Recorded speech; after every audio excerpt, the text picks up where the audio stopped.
Selamat datang kembali di The Deep Dive. Hari ini kita mau bahas sebuah renungan singkat nih, tapi idenya dalam banget.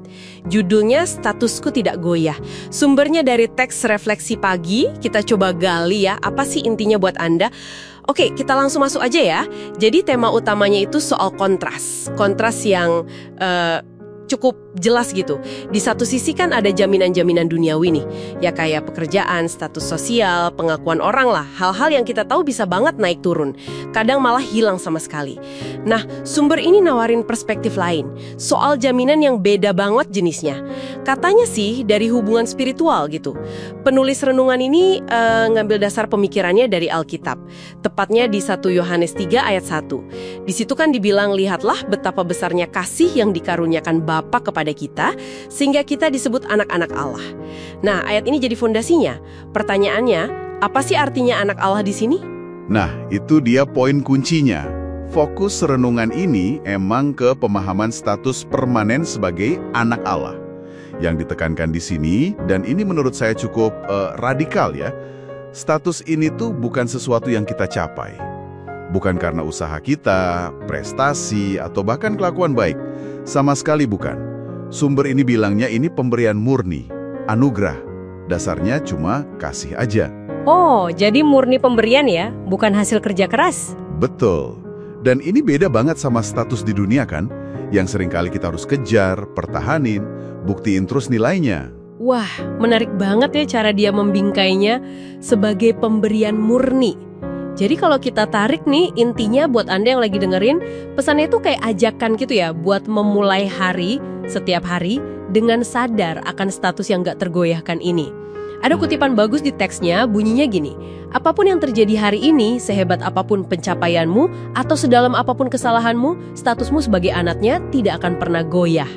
Wah, ini kedengarannya kayak apa ya, jangkar gitu ya, jangkar emosional, spiritual. Tepat sekali. Istilah jangkar itu pas banget. Dan dari pemahaman ini, penulisnya nggak berhenti di situ aja. Teks ini terus ngajak kita buat introspeksi.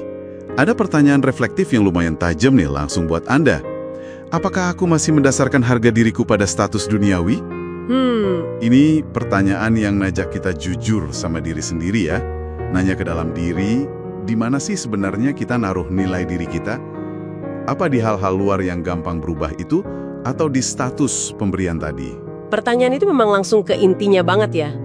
Gampang banget kan kita kejebak ngukur diri dari pencapaian, dari kata orang. Dan menariknya, sumber ini nggak cuma ngasih renungan atau pertanyaan aja, ada langkah selanjutnya yang disaranin. Kayak respons praktisnya gitu. Iya betul. Renungan ini juga nyertain pokok doa singkat. Bunyinya gini, Bapa, terima kasih telah menjadikanku anakmu, bantu aku hidup demikian. Oh, ada doanya juga.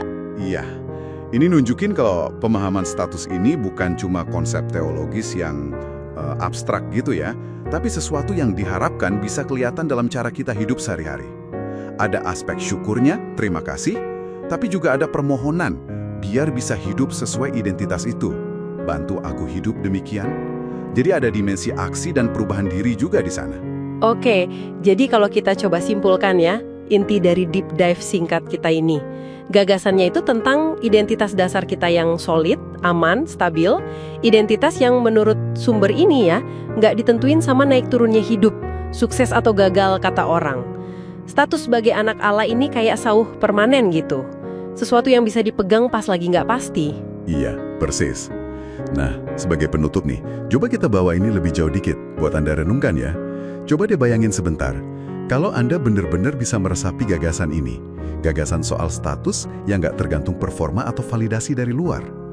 Kira-kira gimana ya dampaknya ke cara Anda menghadapi tekanan sehari-hari? Menarik tuh. Gimana respon Anda pas ada ekspektasi dari atasan? Atau lihat komen di medsos? Atau bahkan pas Anda ngerasa gagal? Mungkinkah ini bisa ngubah cara Anda ngelihat sukses dan gagal itu sendiri? Wah, iya juga ya.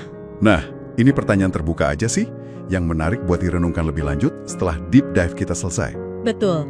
Mengakhiri penyelaman kita kali ini, kita sampaikan harapan penutup dari teks sumber ini ya buat Anda. Harapannya indah banget. Kiranya engkau berjalan dengan keyakinan sebagai anak Allah yang terkasih. Semoga obrolan singkat kita ini bisa ngasih perspektif berharga buat hari Anda.